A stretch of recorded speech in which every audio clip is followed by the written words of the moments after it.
Good morning, friends. On the today's lecture, we are going to start the concept of IRDA. In the last lecture, we studied about what is the insurance is all about. Okay, in the last lecture, you studied what is the insurance, and in the first year, you also having the knowledge regarding insurance, whether it is life insurance or the general insurance, right? This is the same paper adopted here, but the examination pattern, I'm again and again repeat, the examination pattern will be MCQ, right? What is the insurance? In the last lecture we studied, it is just a coverage which provided for the losses. Okay, but when you see after the 1991 we adopted the LPG, the number of public as well as the private company are started. Public LIC was there and GIC was there, but after 1991 you say that the number of private companies are entered in the market, and the competition become so much wide, and hence the controlling authority is necessary on the insurance sector, and so that the IRDA was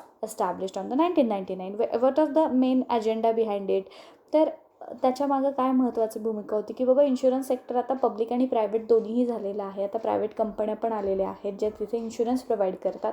मग अशा ठिकाणी अशा वेळेस त्यांच्यावर जर controlling authority असेल तर त्या ते काम ट्रान्सपरंट करू शकतील, स्मूथ करू शकतील, व त्याचा फायदा हा to protect the interest of the investors हा होऊ शकतो किंवा पॉलिसी होल्डर्स हा होऊ शकतो. आणि for that IRDA was established. Okay, we will start with the history.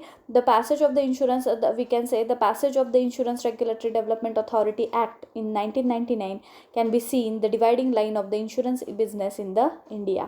It was outcome of the implementation of recommendation high power committee, which suggested the setting up the statutory body for the Insurance Regulatory Authority in the 1996. This body was renamed as the Insurance Regulatory and the Development Authority in the passage of IRDA Act by the Parliament. एक लक्षात घ्या की insurance business हा त्याच्या 1991 नंतर त्यानं खूप जास्त जग घेतलं, कारण प्रायव्हेट प्लेयर्स तिथे एंटर झाले, आणि मग यांच्यावर कंट्रोलिंगसाठी ह्यांच्या सगळ्या ज्या प्रोसिजर आहेत त्या कंप्लीट करण्यासाठी there is a requirement of a authority, and it is suggested by the high powered committee.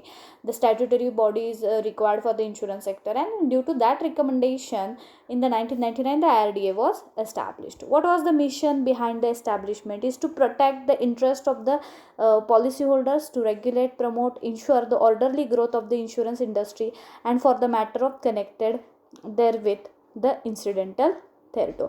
म्हणजेच काय की हे ऑथॉरिटीनं करायचं काय, तर ज्यांनी कोणी पैसे इन्व्हेस्ट केलेले आहेत त्यांच्या ज्या काही इंटरेस्ट आहेत रिगार्डिंग इन्व्हेस्टमेंट तर ते जपायचं आहे. कारण कशा लक्षात घ्या, हा सुद्धा एक प्रकारचा बिझनेसच आहे. इथे इन्व्हेस्टर पैसा गुंतवतो, so there should be the authority who will protect their interest. To regulate, आता ह्या ज्या काही कंपन्या त्यांना रेग्युलेट करायचं, त्यांचं फंक्शन्स व्यवस्थित होत आहे का नाही हे बघणं, that is also the main agenda of them. Next one is the insure the orderly growth of the insurance industry. वाढण्यासाठी काय केलं पाहिजे, कारण इन्शुरन्स बिझनेसमधनं तुम्हाला माहीतच आहे की आता let we take the example of LIC what ever the fund is collected in the LIC by the policy holder, it is used by the government for the infrastructural development, and so that त्याचा business वाढवण्यासाठी देखील IRDA तिथं तुम्हाला promote करते किंवा motivate करते. And the incidents हे तिथं. Okay, the next one is what are the major objectives? These are the objectives. The first one is to promote the orderly growth of the insurance industry in the country and including the registration of insurance company. कारण आधीपर्यंत फक्त public company होत्या, so त्यामुळं जास्त टेन्शनचा भाग तिथं नव्हता. परंतु आफ्टर 1991 त्या ठिकाणी काय झालं, तर एक्सटर्नल म्हणजेच प्रायव्हेट कंपनीजला इन्शुरन्स लायसन्स तिथे इश्यू केला गेला, आणि त्यामुळं मुद्दा असा वाढला की how to control them, how to regulate them, how to become the transparent functioning of that particular private players, so that the body is required for them, and that private companies should be registered under the IRDA. Then and then only they get a chance or they get a license to work under the insurance sector. So the major objective is to promote the orderly growth of the insurance industry in the country, including the registration of the insurance company. Apart from that, to administer the provision of Insurance Act. Insurance Act जो काही आहे तो follow केला जातो का नाही, का wallet केला जातो, ह्याचं रेग्युलेशन करणं हे देखील सुद्धा IRDAचं तिथं काम आहे. Next one is to protect the interest of the policy holders and investor. एक लक्षात घ्या, पॉलिसी घेत असताना इन्व्हेस्टरची एक त्या बाजूचा खूप चांगला मुद्दा असतो की बाबा मला गरजेचे आहे, if any losses will arise in the future I will get the compensation, आणि त्या इंटरेस्टनंच तो तिथं पैसे इन्व्हेस्ट करत असतो, आणि कंपन्यांनी ते जपले पाहिजेत. त्याच्यासाठी ह्या कंपन्यांवर देखील नियंत्रण ठेवण्याचं काम तिथं IRDA करत असते. Next one is to devise the control the activity needed for the smooth function of the insurance company including investment and the insolvency requirement to maintain by the insurance company. म्हणजे बऱ्याच वेळेस होतं कसं, लक्षात घ्या की तुम्हाला जे ठरवून दिलेला साचा आहे, तुम्हाला ठरवून दिलेला जो कोड ऑफ कंडक्ट आहे, त्याच्यामध्ये तुम्ही बिहेव करताय का, ते रूल्स तुम्ही फॉलो करताय का, तर हे सुद्धा कंट्रोल करायचं काम तिकडं IRDA सोपवलेलं आहे. The next one is to lay down the accounting methodologies to be adopted and to educate the disputes. आता डिस्प्यूट्स जे काही येतील, तंटे जे काही येतील, आता बऱ्याच वेळेस तुम्हाला माहिती आहे की एखादा पॉलिसी होल्डरला जर क्लेम मिळाला नाही किंवा त्याच्यामध्ये डॉक्युमेंटरी एव्हिडन्सेस नसतील, तर बऱ्याच वेळेस डिस्प्यूट अराईज होतो आणि मग हा डिस्प्यूट जो काही आहे तो त्या बाय रूल सॉल्व्ह झाला पाहिजे. मग तो होतोय का नाही हे देखील तिथं पाहणं, हे देखील IRDAचं तिथं काम आहे. Means these are the major objectives of the IRDA. First one is to promote the growth, next to administer the provisions to protect the interest of the customers, to devise it is the device of control, is the lay down the accounting methodology and to educate the disputes, right? Now what are the main functions? आता ते object होते एस्टॅब्लिशमेंटच्या बिहाइंडचे. नाव what is the actual function, तर त्यामध्ये पहिलं सांगितलेलं आहे as the defined by the IRDA Act 1999. It performed the following function. One, to ensure the orderly growth of the insurance industry. Insurance industry काम करतात का, बिझनेस वाढवत आहेत का, ग्रोथ त्यांची होती आहे का नाही, हे सुद्धा बघणं हे त्यांचं काम आहे. त्यानंतर नेक्स्ट आहे protect the interest of policy holder, right. Policy होल्डरनं विश्वासानं पैसे गुंतवलेले आहेत, मग त्यांना ते रिफंड मिळत आहेत का, पॉलिसी क्लेम वेळेत होत आहेत का, बेनिफिशरीला ते अमाऊंट वेळच्या वेळेस जाते का, ह्या सगळ्याचं कंट्रोल किंवा you can say the observation done by the IRDA. The next one is issue the consumer protection guideline to the insurance company. आता बऱ्याच वेळेस कसं होतं की कस्टमरला त्या कन्झ्युमर प्रोटेक्शन ॲक्टच आहे, हा तुम्हाला माहीतच आहे, ग्राहक संरक्षण कायदा, ह्या कायद्याची जाणीव ह्या कंपन्यांना असली पाहिजे की बाबा आपल्याकडं जो इन्व्हेस्टर पैसे गुंतवतोय त्याचे नेमके हक्क कुठले आहेत हे कंपन्यांना सुद्धा माहीत पाहिजे. नाही तर अदरवाईज कसं होतं की रूल्स माहीत नसतं, बऱ्याच वेळेस काही इन्फॉर्मेशन कस्टमरला सांगितली जात नाही, मग कस्टमर तिथं तुमच्या अगेन्स्ट तक्रार दाखल करू शकतो. So the awareness, create the awareness regarding it. Next one is Grant the modify suspend the licence of the insurance company. बघा आता इथं ग्रँट, मॉडिफाय अँड सस्पेंड म्हणजे जर तुम्हाला इन्शुरन्स बिझनेस स्टार्ट करायचा असेल तर you require the licence and that licence is issued by IRDA. And IRDA not only just Grant the licence but it modify it and it also if you not behaving as per the code of conduct given by the IRDA then you can suspend that license. Means IRDA is the apex institute, you can say, in the insurance sector. Apart from that, we studied the lay down procedure of the account policies is to be adopted by the insurance company. The next one is inspect and audit the insurance company and other related agency. Inspected म्हणजे जे काही तुमच्या कंपन्याच्या IRDAच्या under काम करत असतात, whether it is public or private, त्यांचं inspection, त्यांचं audit of the insurance companies and other related agencies. तर ते झालेलं ऑडिट जे आहे ते इन्स्पेक्ट करणं, बाबा त्यामध्ये रूल्स कुठले आहेत, त्यामध्ये काय सजेशन्स आलेले आहेत, काय क्वेरीज आलेले आहेत, तर हे बघणं देखील फंक्शन IRDAचं आहे. Next one is the reinsurance limit monitoring, की री-इन्शुरन्स ही जी काही फॅसिलिटी आहे त्याचं लिमिट किती ठरवून दिलं आहे तेवढं तुम्ही फॉलो करताय का, त्याचा तो रूल वॉलेट करताय, हे सुद्धा बघणं हे त्यांचं काम आहे. Apart from that the waiting of the account standard, transparency requirement of the reporting. Next is ensuring the health of the industry by preventing the sickness through the appropriate action. एखादी काही असेल कंपनीच्या बाबतीत, जर काय प्रॉब्लेम येत असेल त्या कंपनीला बिझनेस करत असताना, तर ते काय आहे ते जाणून घेणं, त्याच्यावर त्यांना सजेशन्स देणं, ॲडवाईस देणं, हे देखील त्यांचं काम आहे. Next one is the publish the information about the industry. IRDA is responsible to show the actual insurance business in that particular year. म्हणजे जसं आपण म्हणतो ना कमर्शियल बँकांना अपेक्स इन्स्टिट्यूट RBI, तसं इन्शुरन्सला apex institute IRDA. So they are responsible to publish all the accounting regarding it. Next one is monitor the changes. You can say the monitor the changes for the various service by the insurance. And monitor the investment as well. आता एक लक्षात घ्या, तुम्ही funding घेताय हे तुमची पहिली गोष्ट आहेच, that is your primary function to accept the fundings from the customer. But on the other hand, what ever the fund is collected till the maturity or for till the benefits, you are investing that money in to the particular sector. And what are the investment criteria is given by the IRDA. Are you following it or not, हे सुद्धा inspection करायचा अधिकार तिथं IRDAला दिलेला आहे. Means monitor your investment. कारण कसं आहे, तुम्ही जर कुठेही इन्व्हेस्टमेंट केली आणि समजा त्या इन्व्हेस्टमेंट्स बुडल्या तर how you pay the liabilities, तर तो मुद्दा तिथं क्रिएट होतो. तो मुद्दा आहे. त्याच्यानंतर duties and responsibility of IRDA काय सांगितले बघा, the issue to the applicant of the certificate of registration, renew, modify, withdraw, suspend or the cancel such a registration. म्हणजे if the new company want to started their insurance business, then they should submit the proposal in front of IRDA. IRDA has a right to register it, renew it or modify it. Means modify करायची जर गरज असेल, life इन्शुरन्समधनं फक्त general insurance काम करायचं किंवा काय requirement कंपनीचे असतील तर मॉडिफाय करायचा अधिकार तो फक्त त्यांनाच दिलेला आहे. Next the withdraw, suspended and the cancel registration cancel करण्याचा अधिकारसुद्धा तिथं IRDAला दिलेला आहे. नेक्स्ट आहे protection of the interest of policy holders. हा मगाचाही मुद्दा तिथं आपण बघितलेला आहे. That is the main duty because people are investing the money on the basis of trust only and they are looking for the compensation if any contingency happens, आणि त्यावेळेस तुम्ही त्यांचा इंटरेस्ट जपणं ही that is your main responsibility.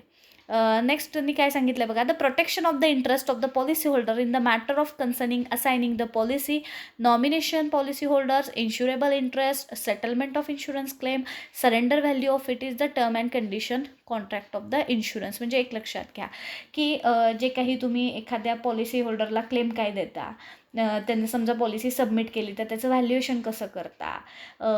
त्याच्यानंतर दुसरा मुद्दा त्यांनी सांगितला आहे सेटलमेंट ऑफ इन्शुरन्स कसं करता, सरेंडर व्हॅल्यू कसं करतात. तर ह्याच्यासाठी IRDAनं नियम घालून दिलेत, तेच तुम्हाला तिथं फॉलो करावे लागतात. तुम्ही मनानं नाही काय करू शकत. IRDAनं जो रूल्स दिला आहे तेच फॉलो करायचे आहेत. नेक्स्ट आहे specifying the requisite qualification. Always remember, specify the requisite qualification, code of conduct, practical termination for the intermediary and the insurance intermediary agents. आता एक लक्षात घ्या, इन्शुरन्स बिझनेस म्हटलं की तिथं कस्टमरपर्यंत पोहोचवण्यासाठी तुम्हाला चॅनल एस्टॅब्लिश करावा लागतो. Channel in the sense you are providing the insurance through the agent or through the institutes or the intermediaries. That intermediary or the agent should having the appropriate knowledge regarding it. So लक्षात घ्या की त्या एजंटला LIC विकायची, insurance विकायचा आहे म्हटल्यावर त्याला पर्टिक्युलर इन्शुरन्सबद्दलचं नॉलेज असणं हे सगळ्यात जास्त गरजेचं आहे. आणि जेव्हा पर्टिक्युलर इन्शुरन्सबद्दलचं नॉलेज त्यांना येतं, हे लक्षात घ्या, जेव्हा त्यांना पर्टिक्युलर इन्शुरन्सबद्दलचं नॉलेज येतं तेव्हा ते पुढच्या कस्टमरला व्यवस्थित माहिती तिथं देऊ शकतात. त्यामुळं एखाद्याला एजंट म्हणून हायर करायचं असेल तर त्याला पर्टिक्युलर हे द्यावं लागतं, ट्रेनिंग द्यावं लागतं. आता तुम्ही LICचे एजंट म्हणून जरी काम करू इच्छित असाल तर तिथे काही त्यांची registration fee, apart from that 8 दिवसाचं एक ट्रेनिंग असतं, ते ट्रेनिंग तुम्हाला करावं लागतं. आणि त्या ट्रेनिंगमध्ये मग सगळे रूल्स, कोड ऑफ कंडक्ट जो काही आहे तो तिथं शिकवला जातो. म्हणजे हा IRDAचा रूलच आहे. नेक्स्ट त्यांनी सांगितलं specifying the requisite of qualification, code of conduct, practical training intermediary or the insurance intermediary agents. Next is specify the code of conduct to the surveyor and the loss assessor. Promoting the efficiency of code of insurance business. Efficiency बिझनेसमध्ये असली पाहिजे तरच ते मार्केटमध्ये sustain राहू शकतात, तर ते देखील तिथं प्रमोट करणे. नेक्स्ट आहे promoting the regulation, professional organisation connect with the insurance and reinsurance business. Levying the fees and the other charges for carry out the purpose of this act. आता एक लक्षात घ्या, जसं IRDAने एखादा रूल फॉर्म केलेला आहे, त्या रूलचं इम्प्लिमेंटेशन जेव्हा इतर पब्लिक किंवा प्रायव्हेट कंपन्यांवर केलं जातं त्याच्यासाठी जी काही प्रोसेसिंग फी असेल ती सुद्धा प्रोसेसिंग फी तिथं IRDA चार्ज करतात. तर रजिस्ट्रेशन कॅचसाठी जे काही फी असेल किंवा रिन्यू लायसन्स करायचे आहेत तुमचे रजिस्ट्रेशन्स आहे तर तेच काही नॉमिनल फी असते ते तिथे चार्ज केली जाते. Nothing is available on the free of cost.